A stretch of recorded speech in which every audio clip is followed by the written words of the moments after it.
ketika dia mengurut badan pakcik yang sakit ni, badan pakcik ni keras, seolah-olah macam batu. Pandang ke sebelah kanan, Pak ni dia kata dia sangat-sangat terkejut apabila pelajar ni bukannya berjalan tau. Dia terapung. Dia gelarkan dalam tu kakak. Kakak tu tutup mulut Siti. Kan orang dah cakap, jangan buka pintu. Tergantung kan. Tiba-tiba ada kepala jengah ke bawah macam tu. Taklah, tadi ada room service lah dekat luar. Ada satu tangan tau, berwarna hitam, keluar daripada. Dia nampak muka makhluk ni tadi. Cubalah buka nak tanya daripada arah saya. Ketiga orang ni berdiri pandang.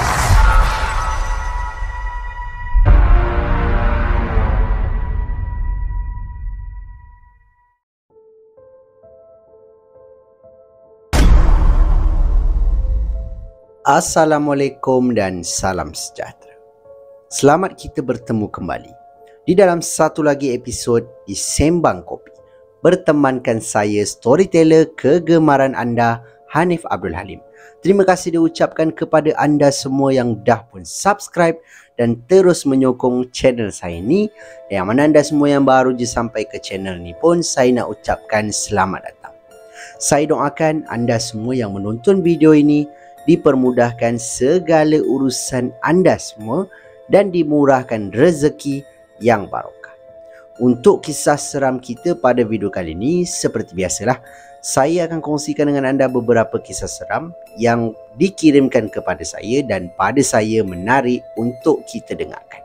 Tapi sebelum saya memulakan kisah, ingat, jangan terlalu percaya dengan kisah-kisah seram yang bakal diketengahkan. Anggap sajalah kisah-kisah ini hanyalah satu hiburan semata-mata. Jadi, tanpa membuang masa lagi, get your coffee, jom aku story.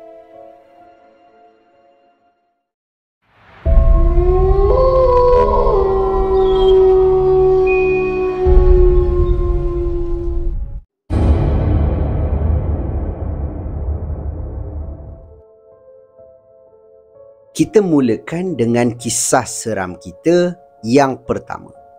Kisah ini diceritakan berlakunya kepada pengirim kita yang bernama Encik Gani.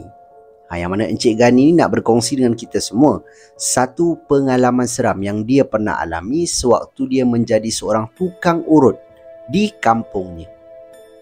Kisah dia berbunyi begini. Okey, Encik Gani bagi tahu dia ni tinggal di Sungai Lembing, satu daerah di negeri Pahang. Okey, dan dia dah berkecimpung ataupun dah jadi tukang urut ni hampir 15 tahun daripada dia muda lagi. Okey, sekarang umur dia saya tak pastilah berapa. Dan dia juga bagi tahu yang mana anak dia yang nombor satu adalah seorang ustaz. Ustaz dan menjadi imam lah dekat kampung dia.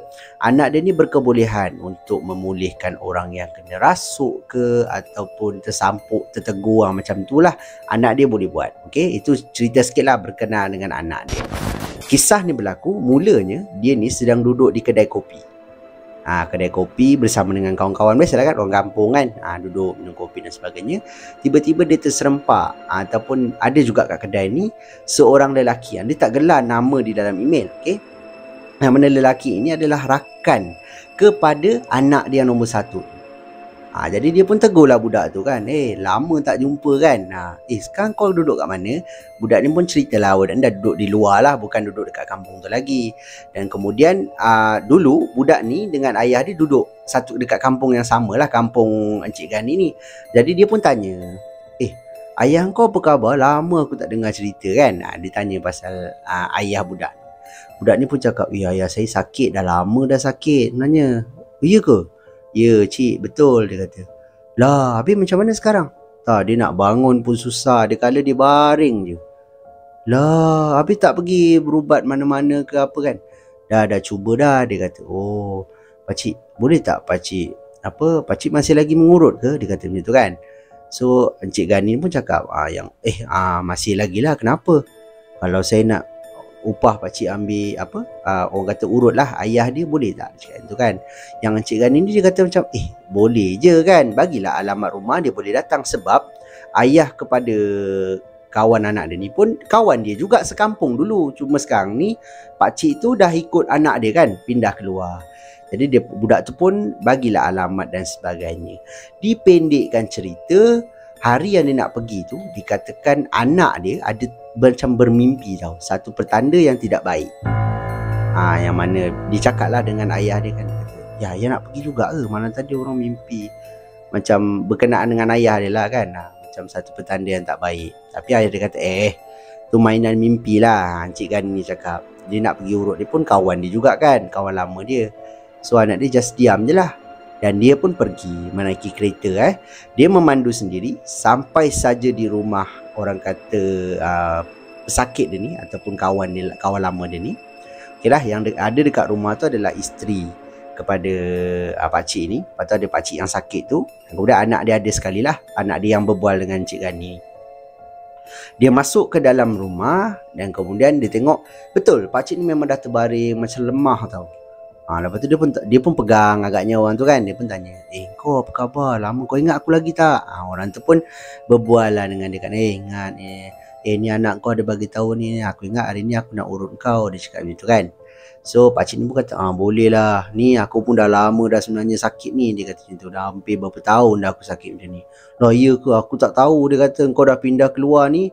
Aku dah tak tahu dah kan cerita pasal kau. Kapan ni pun nasib aku jumpa anak kau. Okey lah, dipendekkan cerita, dia pun mula. Okay, dia mulalah urut pakcik ni daripada kaki, apa semua kan, dia urut. Dan kemudian dia rasa pelik tau.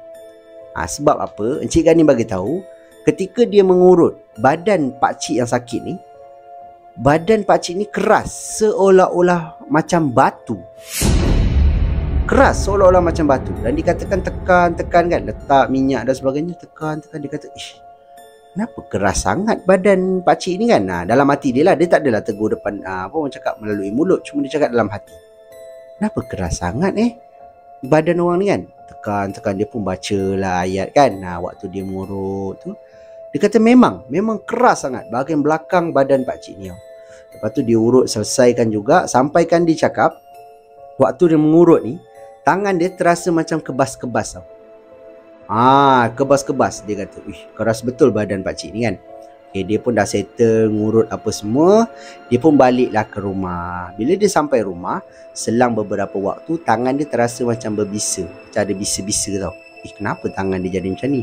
Sampaikan, dia tak mengurut orang lagi lepas tu. Bukan dia berhenti, tapi dia berehat sekejap lah kan untuk tangan dia tu.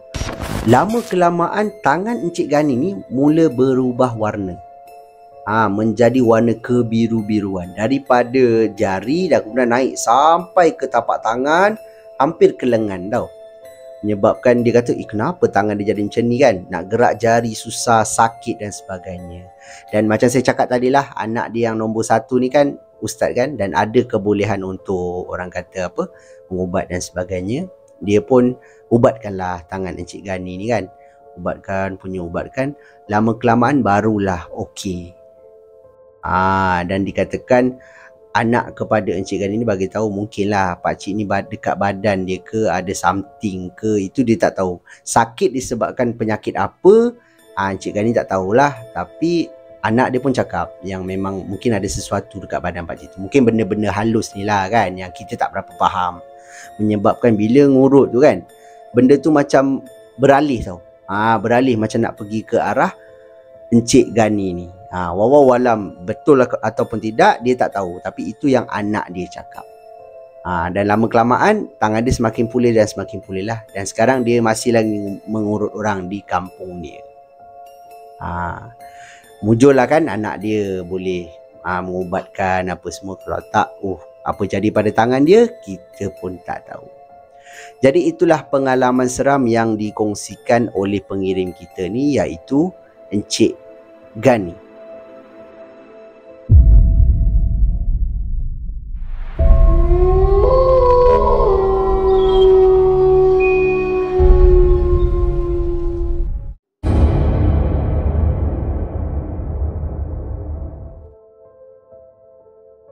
Kisah seram kita yang kedua ni pula dikirimkan oleh pengirim kita yang bernama Zul Imran. Tapi dia bagi tahu dalam email, boleh gelar dia sebagai Cikgu Zul.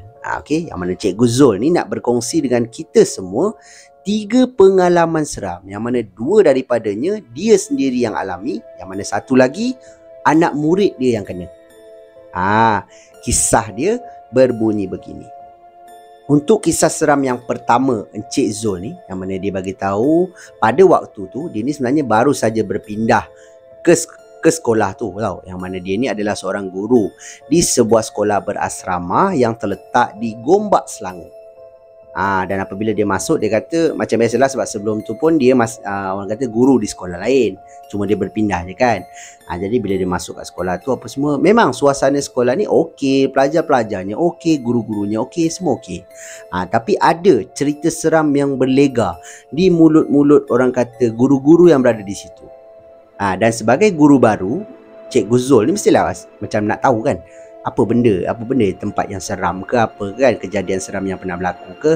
Tapi cikgu-cikgu ni cuma cakap satu je, ada laluan tau, yang mana laluan ni antara blok asrama ke arah dewan besar yang ada di sekolah tu. Kawasan laluan ni ada beberapa orang pelajar asrama ni ternampak seperti ada seorang pelajar perempuan yang sedang mundar-mandir di kawasan orang kata laluan tu.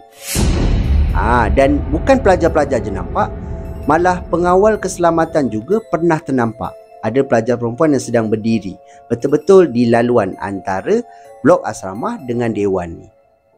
Tapi secara personalnya dia tak pernah kena lah, dia kata pada waktu tu kan. Jadi okey lah, dia pun okey dengar-dengar macam tu je. Dan ada juga cikgu-cikgu lama yang cakap kawasan tanah laluan antara laluan nak pergi ke dewan ni adalah tanah yang berpenghuni. Dikatakan macam itulah. Sejauh mana kebenaran kisah tu, Cikgu Zul sendiri pun tak dapat pastikan. Okey, dipendekkan cerita, pernah ada satu hari ni yang mana sekolah dia mengadakan satu program, yang mana program ini melibatkan banyak sekolah-sekolah lain tau. Yang mana sekolah-sekolah yang jauh, diorang memang dah sediakan satu dom untuk pelajar-pelajar ni menginap dekat situ. Dan Cikgu Zul ni pula adalah seorang urustia. Yang mana bila ada program macam tu, mestilah ada urustia, betul. Siapa yang jaga bahagian penginapan, siapa yang akan duduk di dalam dewan dan sebagainya. Tapi Cikgu Zul ni ditugaskan untuk berada di dalam dewan lah. Okey, dipendekkan cerita, pada malam tu, kisah ni berlaku malam pada malam tu semua pelajar berkumpul di dewan. Cikgu Zul ni pun ada dalam dewan lah. Dia nampak lah ada persembahan daripada para pelajar, dan kemudian adalah macam taklimat ke ceramah macam tu untuk pelajar-pelajar ni kan. Sampai orang kata selesai je semua program dekat dalam dewan ni, Cikgu Zul ni kena keluar daripada dewan dan kemudian duduk di tengah-tengah antara orang kata dekat laluan lah, antara blok asrama ke orang kata dewan ni. Dia kena berdiri kat situ, tengoklah pelajar-pelajar ni keluar kan. Dikuatiri sebab kawasan tu kan keras kan, takutlah ada pelajar yang orang kata melencong daripada laluan ke, sebab dia orang dah memang bagi tahu pelajar ni daripada dewan terus balik ke dom, mandi-mandi dan boleh rehat dah, tidur dan sebagainya kan. Okey, dia pun keluar berdiri dekat tepi laluan ni. Berdiri kata dekat 5 minit juga. Pelajar-pelajar ni tak keluar tau daripada dewan. So dia kata okey lah, tak apalah, dia duduk dululah. Dia duduk dekat tepi orang kata laluan ni kan. Duduk, sambil tu dia buka telefon dia. Sambil dia buka telefon, dia dengar tapak kaki pelajar-pelajar ni keluar daripada dewan. Dan kemudian dia pandang, oh betul, pelajar-pelajar lelaki lah dulu keluar. Dan kemudian lalu kan, ada yang tegur dia, Cikgu kan, selamat malam cikgu, Assalamualaikum cikgu. Itu dia tahu, mesti pelajar sekolah tu. Sekolah yang dia ajar ni lah. Yang mana yang tak tegur dia mungkin pelajar sekolah lain lah, tak kenal kan yang tu cikgu. So dia kata, okey lah, pelajar-pelajar lelaki pun lalu. Habis pelajar lelaki, pelajar perempuan pula lalu macam tu kan. So dia kata okey lah, dia pun sambil tengok phone tu, tiba-tiba telefon dia masuk satu panggilan tau daripada seorang guru, yang mana guru tu tak ada dekat sekolah tu lah pada malam tu. Okey, dia pun bagi tahu lah untuk besok program macam mana, apa semua kan. Sambil dia tengah berbual ni, dia kata dia dengar lah tapak kaki dah tak ada lagi. Maknanya semua pelajar dah balik ke asrama masing-masing. Tiba-tiba timbul cerita seram ni, yang mana dia kata waktu dia tengah on the phone dengan cikgu ni, dia macam ternampak ada satu kelibat seorang perempuan, pelajar perempuan yang sedang jalan lah melintasi dia. Dan kemudian bila dia macam nampak daripada anak mata dia, dia just macam, oh ada lagi ke pelajar yang last kan. Mungkin pelajar ni jumpa dengan urustia ke apa, dia cakap macam tu lah. Dia pun tengah cakap telefon, tiba-tiba pelajar ni tegur dia, Cikgu, dia kata macam tu kan. Dan Cikgu Zul ni pun jawab lah, ya. Macam tu sambil dia jawab telefon kan. Okay, dia pun cakap kat telefon. Pelajar ni lalu belakang dia. Dan kemudian nampaklah di sebelah kiri ni kan. Di sebelah kiri pula. Sebelah kanan dia lah. Kanan dia pelajar tu macam berjalan pergi ke arah orang kata blok asrama ni tau. Waktu pelajar ni berjalan, Cikgu Zul ni tengah cakap dengan guru yang ada dekat telefon ni. Dia pun pandanglah ke sebelah kanan kan. Pandang ke sebelah kanan. Part ni dia kata dia sangat-sangat terkejut apabila pelajar ni bukannya berjalan tau. Dia terapung. Bentuk dia adalah bentuk pelajar macam budak perempuan lah, bukanlah berambut panjang dan sebagainya, bukan. Cuma pelajar ni dia bukan berjalan, dia macam terapung tau. Dan apabila dia nampak je budak ni tengah macam terapung ni, budak ni masuk ke kawasan blok asrama. Benda tu nampak sekejap lah, nampak. Lepas tu dia terfikir, betul ke apa aku nampak ni? Budak ni terapung? Dia kata tu kan. Confirm lah benda tu bukan budak tu kan. So dia berdiri sekejap berdiri, dan sambil tu dia macam terdiam lah. Terdiam pegang telefon dia. Cikgu dalam telefon dia cakap, Hello Zul. Cikgu. Tak, kau dengar tak apa aku cakap tadi? Okey. Dia macam dah macam tak fokus tau. Lepas tu dia kembalilah, macam orang kata jawab balik telefon. Dia duduk balik, dia kata dia pun bercakap dengan cikgu ni. Okey, selesai je dia pun tutup telefon. Dia tutup telefon, dia kata dia pandang ke arah depan lah. Dia duduk terfikir, betul ke apa yang aku nampak ni, ke aku salah nampak? Dia kata tuan. Waktu dia tengah duk fikir ni, tiba-tiba ada suara pula yang mengatakan, cikgu buat apa kat sini? Macam tu tau. Tapi suara tu adalah suara pelajar perempuan. Menyebabkan dia pun toleh ke bahagian kanan dia, belakang. Berdiri susuk tubuh pelajar perempuan yang sedang terapung tu betul-betul kat belakang dia. Menyebabkan dia macam terduduk tau. Dan kemudian dia pandang macam tu. Budak tu betul-betul berdiri depan dia, terapung. Dan kemudian dia bangun daripada duduk dia, tinggalkan kawasan tu. Tahu. Dan kemudian bila dia sampai je dekat blok asrama ni, dan nampaklah ada urus dia yang lain kan, cikgu-cikgu yang lain. Dan kemudian cikgu-cikgu yang lain bercakap, kau pergi mana Zul? Aku duduk dekat laluan tadi tu. Kenapa tak ada orang seorang pun, orang kata apa, ajak aku ni lah kan, balik ke asrama lah. Sebab dia ingatkan dalam tu ada cikgu lagi. Sebab tu dia duduk je kat situ. Sebab dia tak dengar apa ada cikgu yang lalu. Mesti akan, kalau ada cikgu lalu mesti akan tegur dia kan. Dah Zul, jom Zul, dah habis dah kan. Tapi dia kata tak ada. So dia cakap, kenapa korang tinggal aku? Dia tu, kau duduk dekat mana? Dekat laluan tadi tu, betul-betul dekat laluan antara dewan nak pergi ke asrama ni. Mak, kau duduk situ, aku tak perasan lah. Dia cakap macam tu. Cikgu tu cakap macam tu tau. So cikgu-cikgu lain bercakap, kita lalu tadi ada nampak kau ke? Tak ada kan? Tak ada nampak Zul kan? Tak ada. Korang biar betul, aku duduk betul-betul dekat tepi laluan tu. Dia cakap macam tu. So cikgu-cikgu lain bercakap, aku tak nampak lah, sama ada aku tak perasan ke aku tak tahu. Aku minta maaf lah. Tapi memang aku tak nampak. Kalau aku nampak mesti aku panggil punya. Dia cakap macam tu kan. Kat sini menjadi tanda tanya lah kepada Cikgu Zul ni kan. Dia duduk betul-betul kat tepi laluan ni kan. Takkan lah orang tak nampak dia kan. Sebab laluan ni ada lampu, mestilah nampak Cikgu Zul duduk kat situ kan. Dan dia pun cerita dekat cikgu-cikgu yang lain apa yang dia kena tadi. Dia nampak pelajar perempuan terapung kan, lalu betul-betul dekat belakang dia. Dan kemudian perempuan tu berdiri betul-betul kat belakang dia. Siap tanya lagi, cikgu buat apa kat sini kan. Kat situ dia kata bila cikgu-cikgu lain dengar, cikgu-cikgu lain macam nak percaya tak percaya lah kan. Macam, kau biar betul ni kan, kau jangan buat lawak kan. Betul-betul kau ni dah jom balik tu kan. Dia pun baliklah ke rumah macam biasa. Dan kemudian dia mandi. Waktu dia nak tidur, dia terfikir, betul ke apa yang dia kena. Sebab sebelum ni dia tak percaya. Bukan tak percayalah, dia tahu kisah tu, tapi dia kata entah betul entah tidak, dia pun tak tahu kan. Sebab sekolah ni bukanlah sekolah yang lama. Sekolah ni boleh dikategorikan sekolah yang baru pada waktu tu. So Cikgu Zul kata, tak apalah. Dia just orang kata tak indah lah kan. Dia anggap itu sebagai satu rezeki dia lah. Dia nak terkena pula malam tu. Mujurlah tak ada apa-apa penampakan yang macam mata merah ke apa, tak ada. Just macam seorang pelajar je kan. Dan itulah pengalaman seram yang pertama daripada Cikgu Zul.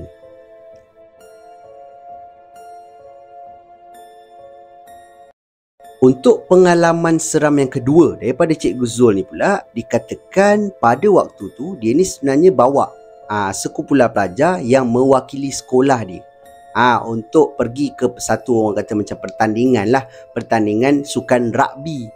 Dan sekolah ni pula terletak di luar Selangor, menyebabkan bila dia pergi ke sekolah tu, macam kat sekolah dia tadilah, sekolah tu akan sediakan, orang kata, asrama kan, untuk diorang menginap dan sebagainya. Yang mana bila dia sampai je, dia kata dia tidur sekali dengan pelajar-pelajar tu.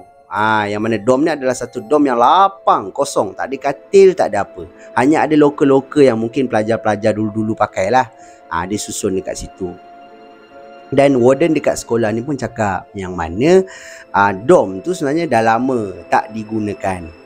Tahu, dom tu dah tutup je lah, tak ada pelajar yang guna. Cuma waktu diorang orang kata apa, datang ni, dia buka lah dom-dom yang lama tak ada orang duduk ni, dia buka untuk bagi pelajar-pelajar sekolah yang jauh-jauh tidur dekat situ. Dan warden ni juga bagi tahu yang mana digalakkan lah kalau pelajar-pelajar ni ataupun pelajar-pelajar sekolah Cikgu Zul ni untuk adakan macam solat lah, solat dekat dom tu ke apa kan, sebab yelah dom tu dah lama kosong. So okey lah, dipendekkan cerita, diorang pun jalanilah kan, orang kata pertandingan tu dan sebagainya. Malam je diorang balik ke asrama ni untuk tidur. Okey, benda ni berlaku pada malam yang kedua. Yang mana malam yang pertama ni waktu diorang sampai, semua dah kepenatan kan. Jadi diorang just daftar untuk dapatkan dom dan kemudian tidur. Pada hari yang kedua pula, yang mana malam tu Cikgu Zul kata dia berbual lah dengan pelajar-pelajar ni kan, berkenaan dengan kekuatan sekolah lain. Ini berkenaan strategi lah untuk dia orang menang pada hari berikutnya. Dia berbual dan kemudian dia orang tidur agak lewat, lebih kurang pukul 11 lebih, hampir pukul 12 macam tu. Yang mana bila dah pukul 12 tu, dia pun tutup semua lampu dan dia kata dah tidur kena cukup. Besok kita nak ada game lagi kan. So pelajar-pelajar ni pun baringlah tidur bersebelahan tau, sebelah-sebelah rapat dia semua. Dan kemudian Cikgu Zul kata dia pun baringlah untuk tidur. Selang beberapa jam dia kata dia tersedar, tapi dia tak pasti waktu tu pukul berapa. Dia tersedar dan kemudian dia nampak ada 3 orang pelajar lelaki lah yang duduk dalam dom dia ni sedang tengok di luar tingkap. Yang mana bila dia tengok, macam ada 3 kepala kan. Dia pun kata, "Uish, kenapa korang tak tidur lagi ni?" Cikgu, sini cikgu. Dia cakap macam tu. Okey lah, tak apalah. Cikgu Zul ni pun bangun daripada tilam dia ni, pergi ke arah pelajar ni tau. Lepas tu pelajar ni kata, "Cikgu diam tau. Cuba cikgu tengok kat luar tu." Dia cakap macam tu. Cikgu Zul ni pun tengoklah dekat ke arah luar dan kemudian belakang asrama ni ada pagar lah. Pagar, dan kemudian di sebalik pagar ada satu jalan kecil yang mana kat jalan ni menuju ke arah satu kampung tau. Satu kampung yang mana jalan sebatang je, ada lampu jalan lah. Dan kemudian tepi jalan ni ada pokok-pokok tau. Cikgu Zul kata dia nampak dekat tepi jalan ni ada seorang macam susuk tubuh perempuan yang berambut dia taklah panjang sangat. Dia kata panjang sampai ke bahu macam tu je, sedang berdiri betul-betul dekat tepi jalan. Yang mana dia tanyalah pelajar-pelajar ni, "Siapa tu?" "Tak tahu cikgu. Daripada tadi kita orang tengok dia asyik berdiri kat situ je, tak bergerak-gerak pun." Macam tu kan. Masa ni Cikgu Zul dah mula rasa lain lah. Apa dia ni kan? Siapa perempuan ni? Dia dah join budak 3 orang ni. Tengok. Tiba-tiba perempuan ni, daripada dia tengok ke arah jalan ni, dia pandang betul-betul ke arah tingkap asrama ataupun tingkap bilik dom diorang ni. Menyebabkan 3 orang pelajar ni terus, Cikgu, baring dekat tilam diorang, tutup muka diorang dengan bantal. Dan kemudian Cikgu Zul kata dia macam dia tengok pelajar dia dah. Dan kemudian dia tengok luar balik. Perempuan tu masih berada di situ dan kemudian pandang ke arah tingkap kan. Dan kemudian Cikgu Zul ke belakang sikit tau, macam tak nampak lah perempuan tu kan. Lepas tu dia pun ke depan balik, nak tengok baliklah susuk tubuh tu. Dan dikatakan susuk tubuh tu dah tak ada lagi. Dah tak ada lah dekat tepi jalan tu. Jadi Cikgu Zul ni pun mengundur. Dan kemudian dia kata dia tengoklah pelajar-pelajar dia kan, ada yang dah buka muka lah pandang cikgu ni. Cikgu, dia nampak kita lah cikgu, tu kan. Itulah, tapi saya tengok dah tak ada pula. Cikgu, saya rasa dia bukan orang lah cikgu. Tentang hantu tak? Dia tu kan. Pelajar ni lah. Cikgu Zul pun cakap, adalah korang ni orang kot, dia dah jalan kot. Cikgu Zul cuba nak sedapkan hati anak murid dia, termasuklah dia sekali kan. Dan kemudian Cikgu Zul kata, dah, korang tidur. Cikgu Zul pun tengok balik keluar tingkap. Dia tengok balik keluar tingkap. Lagi sekali dia terkejut apabila susuk tubuh perempuan yang berada di tepi jalan tadi dah berada di dalam pagar sekolah. Dalam pagar yang mana betul-betul tepi bangunan asrama tempat dia duduk ni tau. Cikgu Zul pula lari pergi kat tilam dia. Cerita ni ada lawak sikit lah. Dia lari pergi kat tilam dia. Dia kata dia pula tutup muka pakai bantal. Dan kemudian dia cuba tidur dan akhirnya dia terlelap jugalah. Dan kemudian hari-hari yang berikutnya dia kat sekolah tu 4 hari je. Sebab hari yang keempat tu sekolah dia dah kalah kan. Dah diisytihar kalah, tak dapat masuk ke pusingan seterusnya. Dia pun baliklah semula ke sekolah dia. Hanya 4 hari lah dia kat sekolah tu kan. Mana 4 hari 3 malam lah, betul tak? 3 malam. Dan malam yang seterusnya tak ada gangguan langsung lah dekat yang berlaku kepada mereka. Gangguan ni bukan berlaku dalam dom lah. Dia sebenarnya berlaku dekat luar bangunan asrama ni. Cuma dia kata apa benda tu dah confirm lah benda tu bukan manusia kan. Macam mana pula benda tu boleh berada di dalam pagar, sedangkan sebelum tu dia berada di luar pagar. Pagar ni pula tinggi. Tak mungkinlah perempuan ni panjat pula kan. Jadi itulah pengalaman seram kedua Cikgu Zul ni.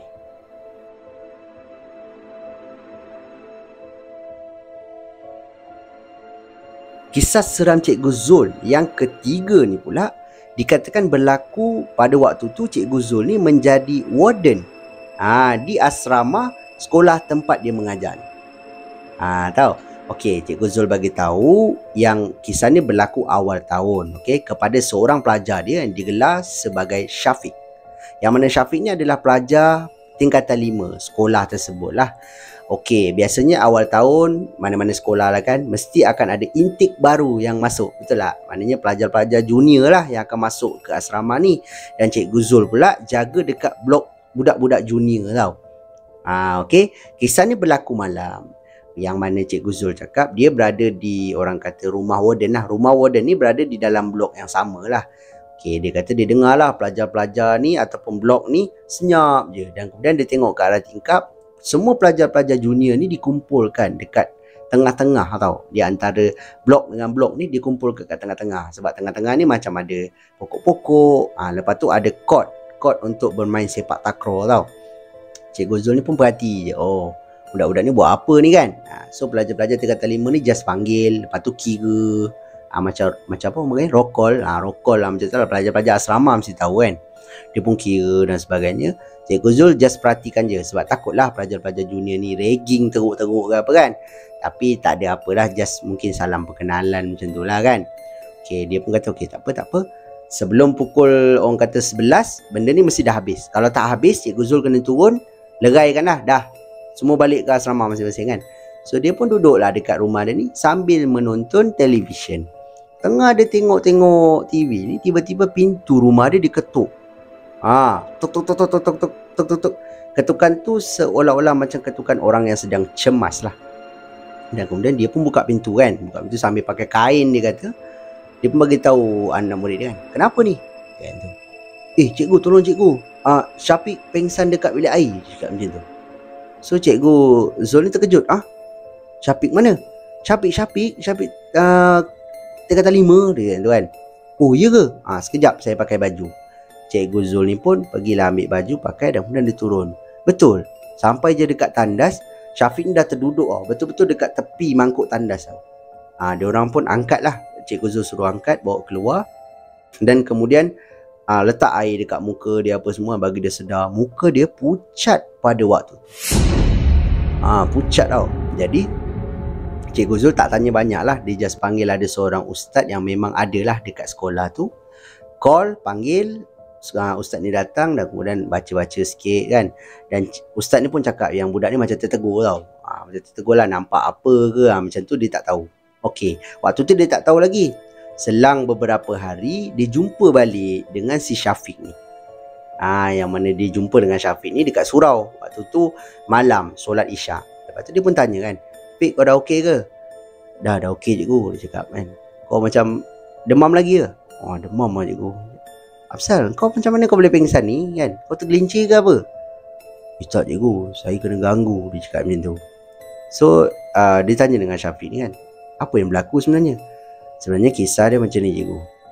Dia ni waktu dia tengah handle pelajar-pelajar junior ni, dia kata dia tak tahan lah, dia sakit perut. Sebab sebelum tu kan dia pergi dewan makan, dia makan tak tahulah dia makan salah makan ke apa, dia sakit perut. Dan kemudian dia teruslah pergi ke tandas.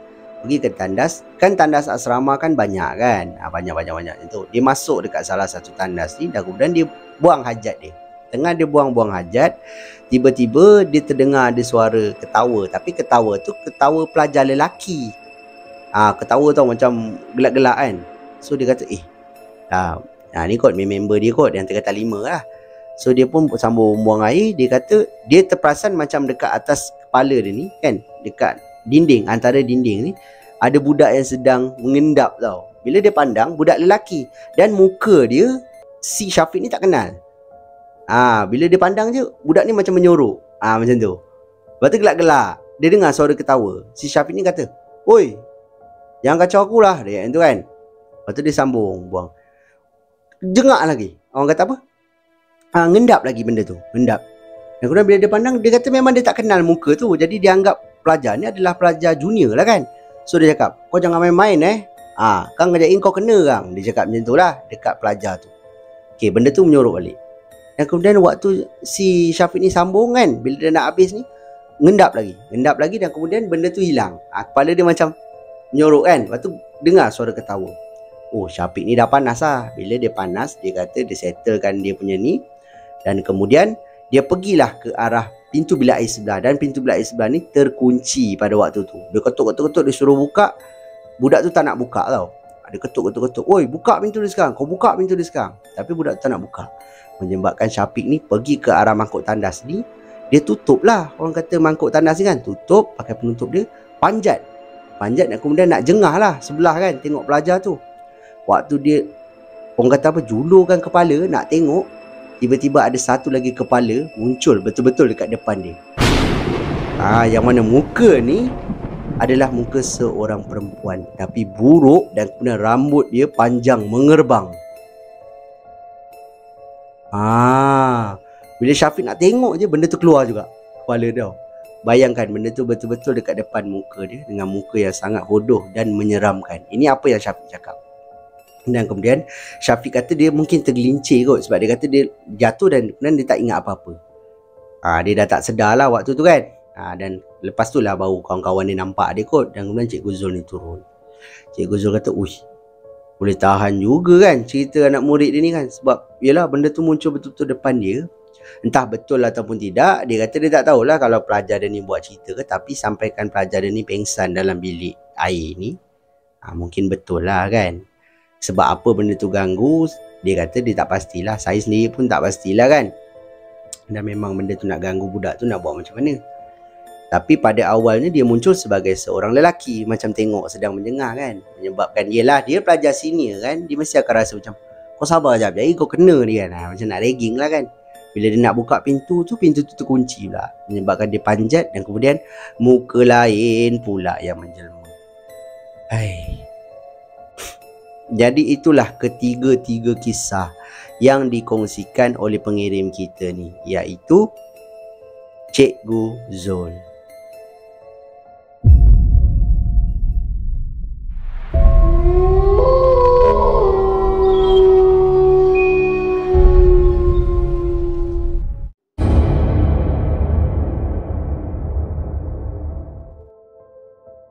Sampailah masa untuk kisah seram kita yang terakhir untuk video kita pada kali ini. Kisah ini diceritakan oleh pengirim kita yang bernama Lina. Yang mana Lina ni nak berkongsi dengan kita semua satu pengalaman seram penampakan yang dia pernah alami sewaktu dia sedang berehat di sebuah R&R di Lebuh Raya, Utara Selatan. Kisah dia berbunyi begini. Okey, Lina bagi tahu secara tepatnya kisah ni berlaku di R&R Senawang, daripada orang kata selatan menuju ke utara. Dan pada waktu tu dia ni sebenarnya dalam perjalanan daripada Melaka menuju ke Kuala Lumpur, rumah dia lah. Yang mana pada waktu tu dia orang kata cuti panjang, jadi dia bawalah anak-anak dia berjalan di sekitar Bandar Melaka untuk beberapa hari. Dia menginap dekat hotel lah. Okey, waktu pergi apa semua dia kata memang tak ada apa-apa masalah. Waktu nak balik ni, sebab waktu tu nak naik kerja kan, jadi bila nak balik ke arah utara ni dia kata memang kereta banyak gila. Dan ada certain kawasan yang jam tau, jam teruk. Jadi bila dia pula ada 2 orang anak, seorang lelaki, seorang perempuan. Dua-dua kecil lagi. Umur saya tak pasti berapa, dia tulis kecil je lah. Dan biasalah bawa budak kecil kan tengah dalam kereta kan, nak makan lah, tiba-tiba lapar lah, nak buang air lah. Ni apa yang Lina cakap Jadi jam kan, jalan pun agak jam pada waktu tu. Jadi dia kata anak dia pula nak terbuang air, anak dia yang sulung ni tau. Jadi dia kata dengan suami dia, "Bang, macam mana bang anak nak buang air ni?" Tak apa, kita berhenti R&R depan lah. Dia kata tadi R&R sebelum ni dah terlepas pula. Ada suami dia cakap tu, "Ni jam ni, tak jalan-jalan lagi ni. Habis macam mana ni? Tak apa, kita tunggu sekejap, sikit lagi." Dan kemudian mulalah beransur-ansuran. Tapi perlahan lah, kereta bergerak perlahan. Sampailah dia ke R&R Senawang ni yang saya cakap tadi. Sampai je ke R&R ni, mujur dekat R&R ni kereta tak banyak berhenti tau. Jadi dia pun masuk dan dikatakan R&R Senawang ni tak ada pun orang kata macam Petronas ke apa, tak ada. Stesen minyak tak ada lah. Yang ada cuma mungkin kedai-kedai makan ke, bukan kedai makan lah, macam kedai-kedai jual keropok-keropok ke, jual makanan ke, macam tu tau. Jadi kereta parking je cepat-cepat. Dia pun turun daripada kereta dan kemudian bawa anak dia 2 orang ni pergi tandas. Dan kemudian suami dia pula keluar daripada kereta, macam orang kata apa, nak smoking lah kan. Okey, suami dia pun smoking, dia pun terus lari masuk dalam bilik air. Settle je anak dia buang air, dia pun menuju keluar. Dan kemudian dia menuju keluar, dia kata kereta suami dia pada waktu tu atau kereta dia, enjin dah pun dimatikan lah. Dan kemudian suami dia punya bonet macam terbuka tau. Jadi dia kata, siapa yang buka bonet kan? Tak apalah, dia pun jalan sampai dekat pintu kereta, dia buka, dia suruh anak-anak dia masuk. Dan kemudian dia nampak suami dia macam tengah cari sesuatu. So dia pun kata, "Bang, abang buat apa ni?" "Jap, abang tengah nak cari tools," cakap tu. "Kenapa? Kereta kita rosak ke?" "Bukan kereta rosak tu, kesian budak tu, kereta dia breakdown." "Lah ya ke?" "Tak apalah, awak nak tunggu dalam kereta pun boleh," dia cakap macam tu. Tak apalah, dia kata. Dia duduk dekat luar kereta lah kan. So suami dia pun bawa lah bag tools ni tadi, pergi ke arah satu kereta yang selangnya tak jauh daripada kereta si Lina ni. Jadi suami dia pun letak tools tu dan kemudian bonet depan budak ni dah terbuka lah kan. Dia pun tolonglah budak ni pegang lampu dan sebagainya. Dan kemudian si orang kata apa, Lina ni dia duduk betul-betul kat depan kereta. Dia nampak dekat depan kereta budak ni ada satu macam, dia kata macam bangsal ke ataupun macam apa, macam pondok kecil lah yang boleh duduk. Tahu. Dan kemudian gelap tau dekat pondok tu. Yang ada hanya seorang perempuan dan kemudian sedang dukung baby. Baby dia pula menangis tak berhenti tau. Dan kemudian bila dia tengok, ada perempuan ni tengah dukung baby, seorang lagi perempuan tengah duduk sebelah orang kata apa, perempuan ni lah. Mungkin anak perempuan ni lah kot, sebab perempuan yang satu lagi ni macam kecil sikit. Jadi dia kata, anak orang ni kot. Dia diam je lah kan. Sampailah suami dia dah settle apa semua, suami dia pun datang balik. Dan kemudian dia pun masuklah dalam kereta kan. Suami dia kata, masuk. Dah jom kita teruskan perjalanan. Okey. Dia pun mengundurkan kereta dan kemudian teruslah jalan. Dalam perjalanan ni dia berbual. Dia berbual lah dengan orang kata suami dia ni kan. "Kenapa kereta dia tadi bang?" "Entahlah, abang pun tak pasti. Abang tak pandai sangat pasal kereta ni. Cubalah juga tolong dia tadi. Kotlah takut bateri ke apa kan. Tapi tengok semua okey tadi." "Entahlah, tapi dia kata lagi ada towing datang." Macam tu. Dia dah telefon ke? Dia telefon towing. Okey. Dia nak balik mana bang? Dia nak balik utara. Jauh lagi tu. Itu yang abang kesian tu. Muda lagi budak tu. 25 tahun. 25 tahun bang. Isteri dia pun 25 tahun. Kawan muda katnya dia orang ni. Tu lah saya tengok anak dia dah besar pula kan. Seorang tu dah besar. Dia kahwin umur berapa lah? Mana anak dia dah besar, anak dia kecil lagi yang dia tengah kendong tu lah kan, tengah dukung tu lah, yang duk menangis. Saya pun tak tahu kenapa. Dia kata waktu dia berhenti je, isteri dia turun daripada kereta, anak dia menangis tau. Mungkin panas ke apalah. Jadi si Lina ni cakap dengan suami dia, "Ya ke bang, yang duduk sebelah isteri dia tu Siapa? Isteri dia duduk kat bangsal tu kan? Yelah yang duduk kat pondok tu. Kan kat sebelah dia ada seorang perempuan bang. Duduk betul-betul sebelah isteri dia kan. Ya ke? Abang tak perasan lah. Tapi apa yang abang nampak, bini dia seorang ni tadi tengah dukung baby. Abang jangan buat hal bang. Betul lah. Awak tu kenapa tiba-tiba cakap ada nampak orang pula kan? Kat sini Lina ni pelik tau. Betul ke? Sebab dia nampak ada dua orang perempuan. Yang mana seorang perempuan yang yang seorang perempuan besar, seorang yang macam kecil sikit, dia macam rendah sikit.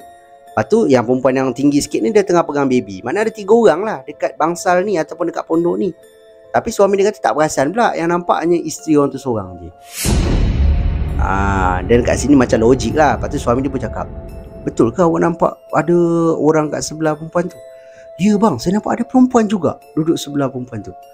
Itu sebab lah kot anak dia menangis je tak? Suami Lina ni cakap kan. Yelah bang, kesiannya. Itulah saya kata budak ni panas ke, kesian kan menangis kan. Punya tanta betul kan, disebabkan jelmaan tu kan. Yelah benda tu bukan orang lah kan.